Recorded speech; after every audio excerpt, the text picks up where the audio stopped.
Administration Committee, we just heard that Mr. Gray is not feeling well and will not be here, so please keep him in your thoughts and prayers. He actually went to the emergency room yesterday and came home yesterday, but again, is not feeling well this morning, so we'll be thinking about him and his family. So if we could, please have Mr. Ives do the invocation for us. Please bow your heads. Heavenly Father, thank you for all your gifts.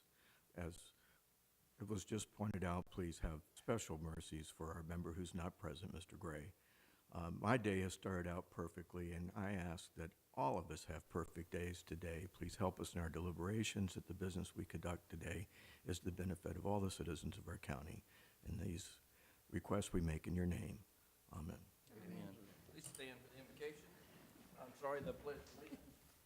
Pledge of allegiance to the flag of the United States of America and to the republic for which it stands, one nation, under God, indivisible, with liberty and justice for all. Thank you very much. We will need to approve the agenda. So moved, Mr. Chairman. Ives will move, and I'll second that, and we'll approve the agenda. So first item, Angie Jones. Thank you, Ms. Jones, for being here and giving us an update on the investments for Horry County Solid Waste Authority. Anytime, guys, anytime. Okay, so we've seen rates increase a right good bit. I think I called Jan on the phone, and when we got the first offering starting out at 2%, I was jumping up and down, and we jumped on it. We've already made our projection, and we're only halfway through the year. Well, okay, and so anyway, this morning I had talked to Inga at Wells Fargo. On that $6.5 million one, it's not callable anymore. So that one is going to hold at the 1.5, which is better than what we've been doing, but it's not going to be called until 6/28 of 2019, which that was bought a long time ago. So we've got a schedule for the 4 million block, which is what you can see on, I don't know if, I might should have made copies for you guys. So on 2/28, the coupon is gonna be 1.20 for 17 is where we started. So in 2/28 of 18, it's gonna jump to a 1.5, so that's good. And then again, in 8/28 of 2018, it's gonna jump to the 2%. So that is looking much better. Now, if it holds to 8/28 of 2019, we're going to be at 4%, and we won't see that. I mean, we know that. Have you explored to see if there's flexibility in the requirements you have to meet to look at other instruments than the ones? Yeah, and I'm gonna get to that in just a second. So when we jumped on this one that came out, I was actually, y'all, it was tax sale day, and they were calling me on the phone. So we bought this coupon from Wells Fargo. It started out at 2%. The thing I wasn't crazy about this one is it doesn't jump to 2.25 until December of 2019, so I'm not real happy with that.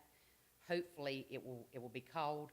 Now, the one that we got from Synovus is the one I'm most pleased with.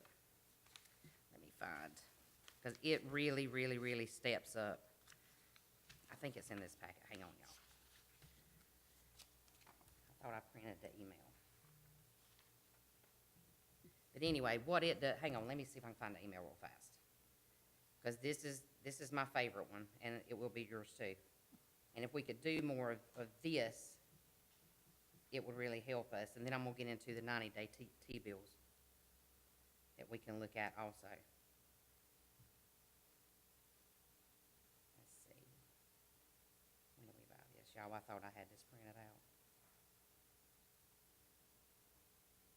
Well, it's on the statement. But anyway, so we bought this one at 2%, and it is a semi-annual step. So it is fixing to jump to 2.125, which is good, and then 6 months later, it's going to jump, and it's going to continue to jump. That is our best one so far. And what amount is that? We put $5 million in that. Okay. Yeah, we put $5 million in that one. So let's talk about these 90-day, and I just got the email from him. Harvin has something that's called a 90-day repo.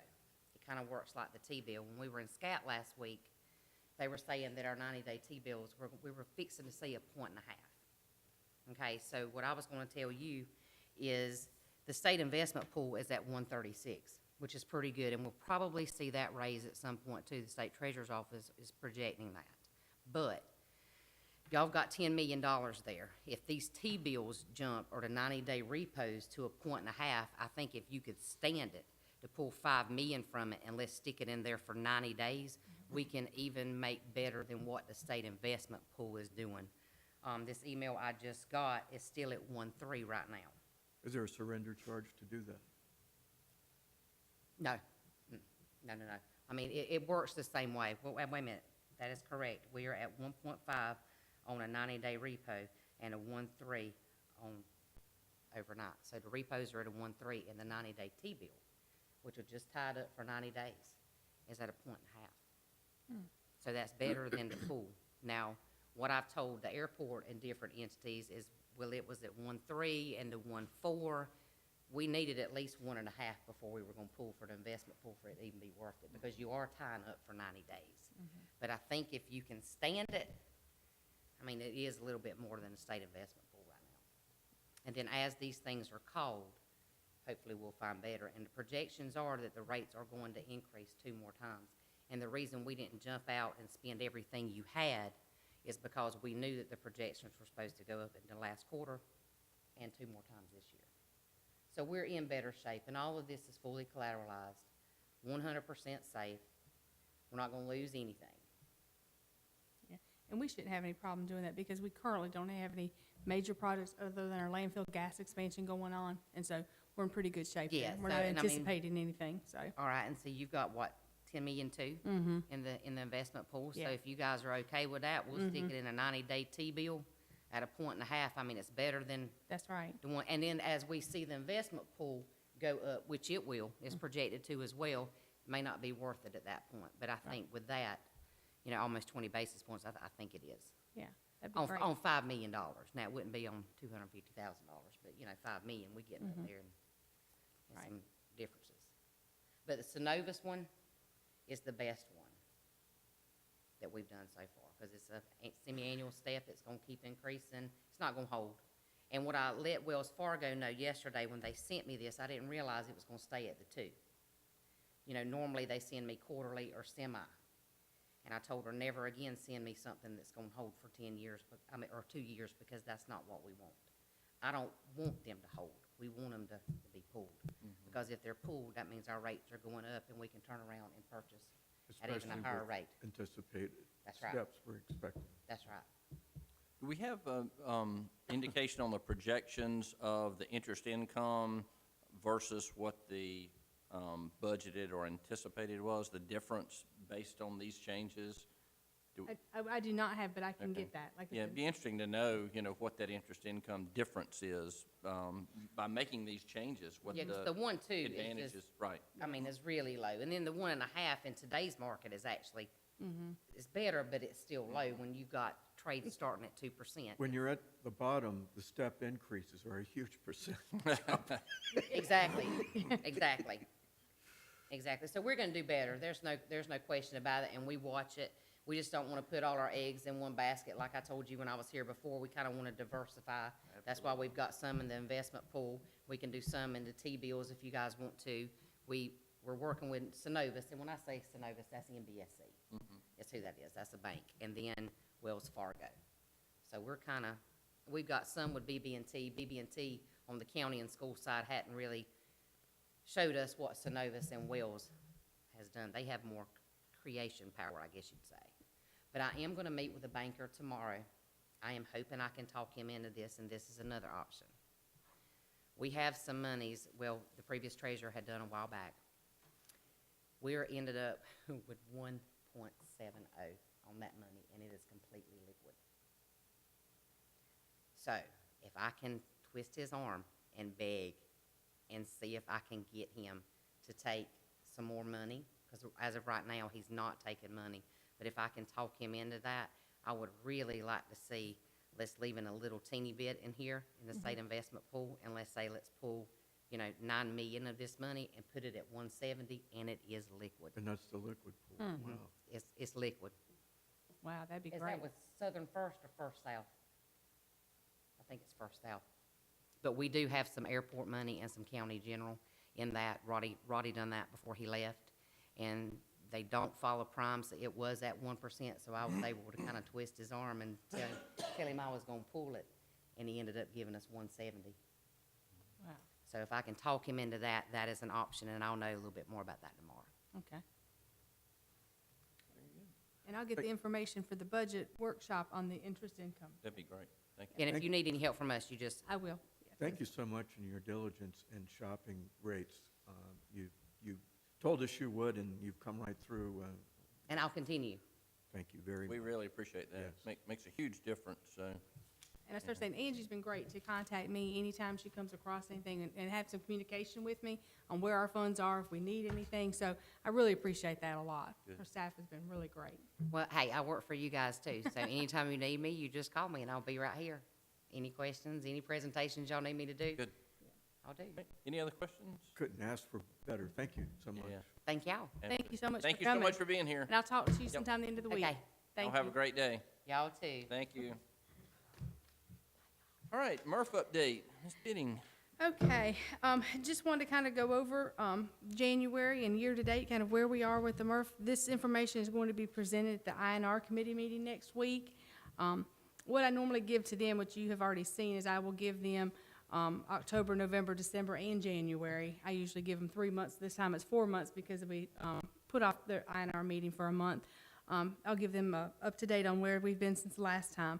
But as you can see, for the month of January, the average price did actually go up a little bit, which is great for this month because I think we're going to see a tremendous decline in the next month. And Michael kind of talked to you about that a little bit. But as you can see, the average price was 182.98 per ton. Last month it was 170.72. The tonnage that was sold was almost exactly the same amount. I think it was up or down just about 100 tons that we sold this month as compared to last month. And our revenue is almost the same too as well. The revenue for this month, as you can see, is $410,499.49. Last month it was $399,586.07. Going on down, as you can see, the total incoming ton, was only off a ton from last month. Last month, the incoming tonnage was 4,079 tons. And this month, as you can see, it was 4,078 tons. And we're getting almost the exact amount in from Charleston and from the Solid Waste Authority each month. Like I said, it's averaging about right around 1,500 tons from Solid Waste Authority and right at 2,500 tons from Charleston that we're getting in. And same thing with the rejects. I kind of took a look at the reject just to see if they were going up or down. Last month, the total rejects hauled to Charleston were 921 tons, and as you can see, this month, 910. So, it's kind of good to see that, we're not having any great spike in our reject amount, even the amount going back to Charleston. And as you can see, the rejects that were actually hauled to the landfill was 13.94%. We're trying to keep it at the 14.5%. Mike and them have done a really good job monitoring that. We did have a little bit of revenue that we did send to Charleston this month, $883.66. And that's because, like I said, the average price was up this month. So it brought our total revenue for the month $400,615.83. And our expenses for the month were $392,905.45. So we did have a little bit of revenue over expenses for $7,710.38. Year-to-date, as you can see, our revenue is $3,023,200.99, and our expenses are $2,497,245.80, which is revenue over expenses year-to-date of $525,955.19. I was going to have you take a look at the last 2 pages, really, in the MRF update information. I was just kind of comparing, it compares last year to this year. And as you can see, we are almost ton for ton, dollar for dollar, where we were exactly the same time last year, year-to-date wise. You can see that the total revenue last year was at $2,900,630.17, and this year we're at $3,023,201. Same thing with our expenses. As you can see, last year it was $2,496,086. This year we're at $2,497,245. So we're staying kind of right on track. Of course, we'd love to see it be ahead, but like I said, at least there hasn't been any decline. Like I said, our tonnage is about the same. We're keeping our expenses and and the revenue is about the same as well. The only thing, like I said, I do know that Mike has mentioned that we have seen some drastic drops in our prices, so I was gonna let him kind of talk to you a little bit about that. Before we talk about prices, has there been an update from Charleston on their status and what's going on there? Their status, they're telling us that April of 2019, they'll be open and running. Supposedly, they're putting in some kind of, not poured in place foundation, but, they're, Putting pilings in, they put over 100 pilings yeah, but in along with the, it was rock piling of some kind to, stabilize. But everybody seems to be happy. Bless I think I've told all of you that they have now hired Kessler to come in and take a look, I think, at our operation and the contract. Mike and I talked to the boy from Kessler and gave him some information, and I gave him my philosophy that it's amazing that we're kind of on the downhill slide now, and now they're wanting to look at operations, and so then he's requested more information. We've sent him that, and I haven't heard anything from him in probably a week and a half. Well, obviously, you know, from the beginning, the philosophy was to structure this where it was a win-win. You know, it was good for Charleston, good for us, and I think everybody's worked really hard to try to get that done. And it sounds like if things go according to plan, they'll be open April of next year, so a little over a year now left. And looking at, you know, what we're receiving from Charleston, 2,500 tons versus our 1,500 tons, I'm assuming we are making those plans that, to make the adjustments to accommodate for the loss of that, understanding that, you know, it'll be, you know, we're not taking in near as much material, and it'll have an impact. So if you kind of talk about that a little bit too. yeah, we are, you know, we're looking at that on a day. We got some ideas exactly how we'd reduce labor costs and manpower, and sort of got that just basically going back to probably less than we had before, because I think we're more efficient now than we were a little bit before, basically because with knowledge of the equipment and stuff like that. Right. You know, so and how to work it. But we'll definitely cut all that back and cut all the expenses right back to where they were before. There's it will be immediately upon losing them. So that's the point in having all the temp labor. And the temp labor reduction should overcome the loss of the materials that generated revenue. That would be I know sometimes there's the economies of scale with, you know, you still got to have the doors open, the lights on, that kind of stuff. So, you know, I would encourage everybody to pay close attention to that, because obviously it's going to have an impact on the materials that are coming in, and you know, you'd like for that to at least be a break even where the margins are the same, the profit would be the same even with less material coming in. But Well, you're not going to get this. I don't think you get back to making the same kind of profit per ton, because you get efficiencies when you bring in more tonnage. So there's going to be some there. But if you'll see in our FY20 budget, our 2-year budget plan, how those costs are, we brought those costs back down for FY20. good. Great. The other thing, and we lost about, on fiber this month, the prices went down about $40 a ton. Wow. We did get, we were doing about 140 on an average a ton for fiber prices, and we got around 100, a little bit above 100 this time. We did have one person to bid on it for $55 a ton. We were told, looking at reports, and told some people that's in the market and talked to them, and they're expecting a large decrease next month in fiber prices. And to give you an example, we had typically when we're selling cardboard and it's on the upswing, they'll pick it up right to the last day of the month, because it actually can go into the first fifth of the month, actually go around the fifth, sixth of the month. We've already been told that they won't take any more than what they've obligated themselves to take. So we're definitely looking at big reduction next month. I did, as soon as we found out what the price was, of course, I sort of froze all the spending I could, buying what we still need to operate, but that's one of the first things I did. So we got next month, we think it'll be worse than it is this month. And the Chinese New Year did open back up today.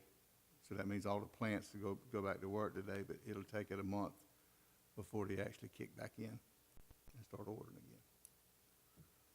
Are you back to 100% from the damage that we received 3 months ago in that electrical storm that we had? No, actually, the electrical engineer from the insurance company's up there as we speak, looking over the system, trying to figure out exactly what they're gonna pay for and how we're gonna handle it and all that stuff. Are you seeing any additional wear and tear that we didn't anticipate on the equipment that we have? Of course, when you run it harder, yes, we got additional wear and tear. You have to realize that you'll see probably about $3 million in the budget to redo the system next year. We were anticipating that. Yeah,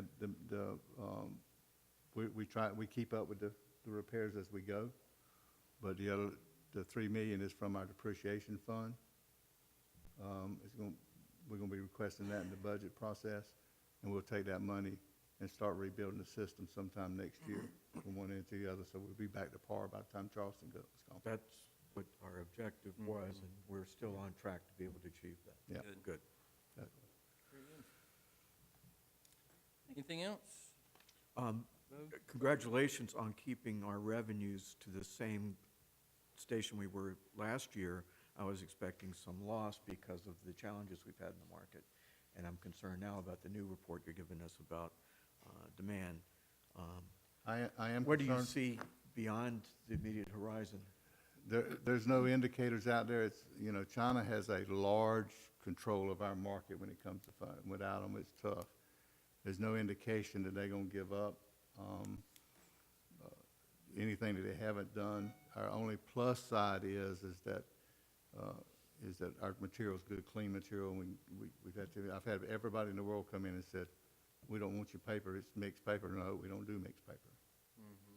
And then when you find out they bid on it.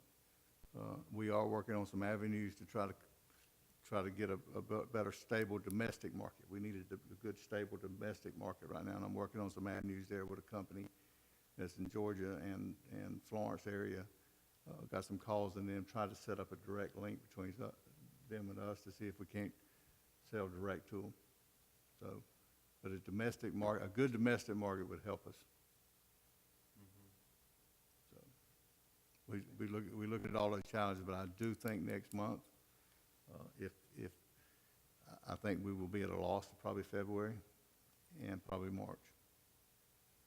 I think we'll see some losses. I mean, you can't cut but so low. Only thing you do is stop taking material.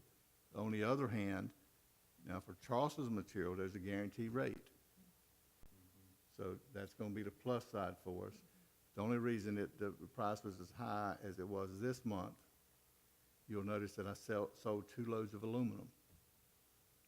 That was an additional $35,000 thrown. And if you took that $35,000 out, they would have paid us some this month. But last month, we sold 2 loads of aluminum. And was that just an accumulation of aluminum that had been? We normally built sell up? 1 load this month, 2 loads the next. That helped us compensate for the loss we've been seeing. Okay, thank you. Right. Anything else? Great. Thank you. Item 3, the MSW incentive. Right. Just want to bring to the committee and hopefully maybe take to the board a recommendation. We implemented the MSW recycling incentive back in 2013. And, it was established to help increase the recyclables being brought into our MRF. And like I said, we had a contract that was signed by anyone that was interested in the program. We currently have, I think it's 6 companies that actually did sign a contract, most of the municipalities, and then we just had Waste Industries and then GG&G, which is a very small little one-man company that also signed a contract. Those contracts actually are up in June of 2018, but according to the contract, they will automatically renew if we don't give them any kind of indication that we want to quit with the program, or like I said, or if we see also that it's not a benefit to the Solid Waste Authority at any time, we can also do that as well. If you remember, Just for the record, can you kind of recap and what the details and specifics were they were eligible for based on, right, just so we'll have. exactly, based on the recyclables that they bring into the MRF each quarter, they could get a discount on their MSW tipping fee here at the landfill. And we take a look at that, like I said, on a quarterly basis, depending on up and down. Like I said, and we have a sliding scale, which I included in your package. You can see what the current kind of sliding scale is. And like I said, it did go up and down. Like I said, you know, some months they got more than they did other months, for sure. And as you can see, I kind of broke it out each year, what their incentive was, what the tonnage was they brought in, what the incentive they received each year was. And that's where we kind of looked at and kind of based it on that as well, as to, you know, were we seeing a tremendous increase? Was it doing what we had anticipated it might do, bringing more recyclables to the facility? And as you can see, it did not. As a matter of fact, you can see kind of overall, we're actually down a little bit from where we were. 2013, or FY13 was difficult for me to break out because at that time, we weren't actually breaking it out by municipalities at the time when they brought the material into the MRF, so I couldn't really give you a good comparison. But you can see overall for the year, the tonnage that was brought in was 23,600.48 tons into the MRF. And as you can see, we did see an increase in FY14, but a decrease in 15, 16, 17. So like I said, it hasn't actually done what we anticipated it to do. And so what we came up with was we tried to look at, well, you know, we still would like to see the recyclables, of course, increase throughout the county. And so we wanted to see if there was something else we could do to promote that as well. And so what we kind of came up with were two options here. One, that we would use a portion of the money. We normally budget about $260,000 each year for the MSW incentive. And what we'd like to do is use a portion of that money to do two things. One, to help promote our C&D recycling program. They currently now, anybody that brings any material in and is taken over to our C&D recycling facility, they get a $5 incentive off their tipping fee. What we'd like to do is take and increase that to $10 and give it another $5 incentive to help promote that program, help promote the recycling, bringing that C&D material in.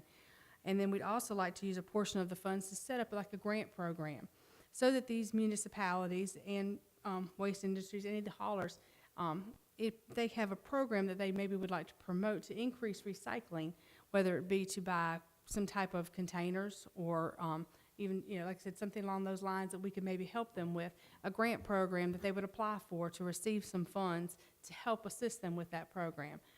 We haven't, like I said, we would sit down as a group, maybe come up with the guidelines and the stipulations for the grant program. That's kind of where the staff is going with this. And all we ask them to do for that is to segregate the material so what comes in the load is all similar material. Exactly. So we could give them a grant to help them sort it if that's what they need. Right, something along those lines, exactly. When the bins Or carts, or run a pilot program in somewhere, or or more beach bins or, and basically set it up like state grant for any grant that show us what to do. We got the figures on what they're bringing. If it's success, then there might be a second phase. But I would, if you would look at this sheet that's the MSW incentive, Yes. I mean, you can It's tell not incentivizing them. who's getting the Yeah. most money. Right. And we think it could be spent more locally. So we'll get more bang for our buck if we put it in this program rather than.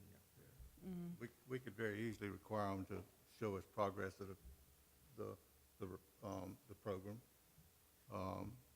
And that it would be a program that they have to come in and sell to us. This is what we want to do, this is what we think the results is going to be, you know, that kind of stuff to apply for. We think it may be, we can target. And we thought that you offered all business, not just haulers, anybody that could do one. Sure. That would, And share their progress with others so that they can proffer from their progress they're making somehow. The thing that came up, we'd already started this thought process, and when we were over at 12th Avenue at the school, school board might very well ask for a program to help the hauling situation. And I think this thing could really move a lot of stuff, and that's what it's about. That would be a real help to that program. So it's our, we're just asking the committee to take the recommendation to the board, to discontinue the MSW incentive program, at the end of, FY '18, and to begin to increase the C&D recycling incentive by $5 and to implement a grant program. And the overall financial impact would be the same. Exactly, yes, sir. Good. We want it not to exceed the 200,000. Right. I make a motion then that we do add our recommendation for approval of this. Great. Thank you. And I'll second that motion, and we'll approve that staff's recommendation, and we'll take that to the board at the next board meeting as a recommendation from our committee. That'll help us, we're gonna have to increase C&D, reduction somewhere or another, and that's gonna help that side, and incentive, helping some of the smaller cities get into the recycling business, whether it's buying the bins or the roll-off, or, something, so. Great. Very good. Thank you. Okay. Anything else on Just that? Just capital budget update next? Just a capital Okay. budget update. Mr. Ives, you had asked for an update on our capital purchases. Yes. And like I said, well, I've kind of gone through and just listed out next to what we have already purchased, what the amount was. Just a reminder that as staff is going out on bids for this, if for some reason a piece of equipment does come in over budget, they're not at liberty to purchase it without bringing it back to the board for board's approval. Like I said, now, anything that does come under budget, they can purchase. As you can see, the A items come from our equipment replacement fund. So those are items that they are at liberty to go ahead and go out on bid for and to purchase as they so choose. The items that you see that are the E items are those items that we talk about each year that are only able to purchase if funds are available. We did set aside some funds this year in our budget, and as you can see, we were able to purchase several of the E items. And we had postponed some from the last 2 years. We have, So exactly. now is why it's hitting our ledger now, is because we did try to stretch it as long as we could, each of That's the right. purchases. And there's even some that we're continuing to carry forward. For instance, the microphones that you see at the top. Esther actually did meet with the gentleman. He was in here and kind of took a look at our facility and gave her some great ideas on some upgrades. She's not going to be able to get that completed this year, plus what he recommended is probably going to cost a little bit more than what we have in the budget here. So you'll see that carry over when we go through our budget process. We've increased it, but we've also carried it forward. The same thing with the air conditioning units. That's something that we put in there each year as a just in case, because our units are getting kind of old. They're expensive to replace, so we try to put it in there so that we've got it there if need be. So you'll see that on a few things. Down below under the landfill division, like I said, Bill does have the Thompson electric pump. I know that's something that he did go out on bid for, and he is working on getting that in place. So like I said, most of those items you'll see have already either been purchased or will be purchased.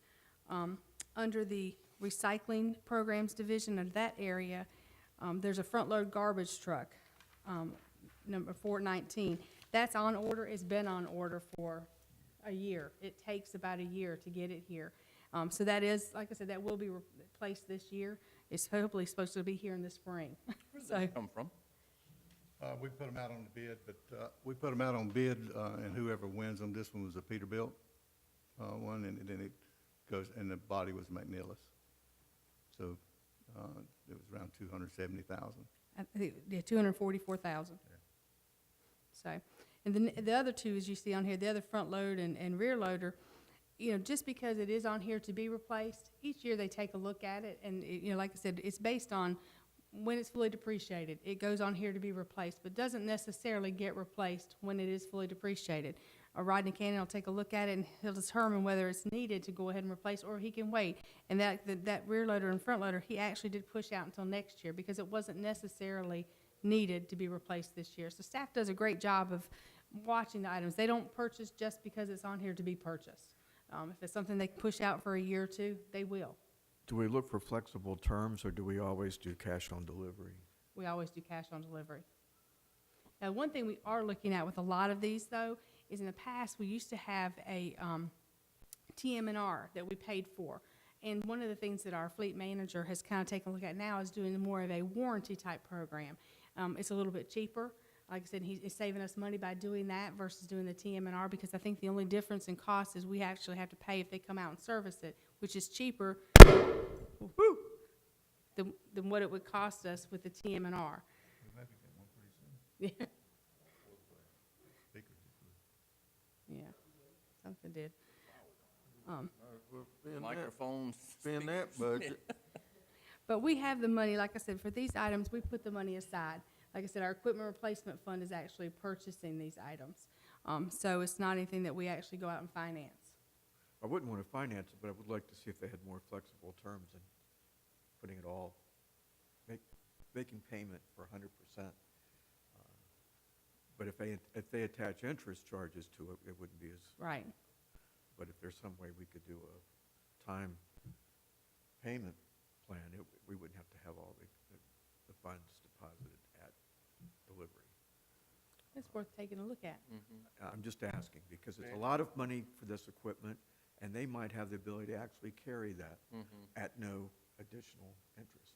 If they do, we ought to take advantage of it. If it's an interest bearing, we need to stay away from adding interest payments. But if there's a way to stretch out payments, we could take advantage of that. And if the treasurer's pushing this money, We could make a little more there than you that, go. than a Yeah, right. percent, yeah. Yeah. Exactly. So this is, like I said, this is where we are. You'll see an updated list of any of these items that you see on here that maybe we haven't purchased this year that we may put on the list for next year. Those type of things, like I said, we kind of take a look at them and see, maybe during the year we've determined we don't need this, or we do need this, or maybe we won't need this for a few years. So as we go through the budget process, which I've gotten everybody's capital in, and as we go through that, you'll see an updated list. Thank you for this. I appreciate, I see them when it comes through on our spending reports, but I like seeing it capsulized like this against our projection, so I can see how we're doing. Thank you. And I think if we could ask for this on a quarterly basis. That's what I just started saying. What I'd like to do is maybe include it in the financial reports each quarter That'd be and great. update that. Quarter update, and this is perfect to see it at the half year, how we're doing. Exactly. Absolutely. Most definitely. Any AEDs on the Capitol? We might need to know if that speaker blows again. Use an AED on me. I don't know that we have one of those. I'm glad that wasn't our eardrums. Yeah. So I will be getting out the budget workshop packet in the next week or two. So Great. we'll have that ready for the budget workshop. Super. all Anything I else have. from staff? No, sir, that's all I have. Mr. Ives, anything from the committee? Questions? Just to commend the staff on the work they've done, and thank you. This is a very Yep, I agree. uplifting report. I was expecting some loss of revenue, and Yeah. you were working hard at trying to keep it where we're projecting. Yep, we appreciate Great. all those efforts. Great efforts. Good. Yes. Okay. Well, thank you. All right. If there's nothing else, we'll accept the motion to adjourn. So moved. All righty. Thank you, everybody. Appreciate the you. committee and the staff. Thank you.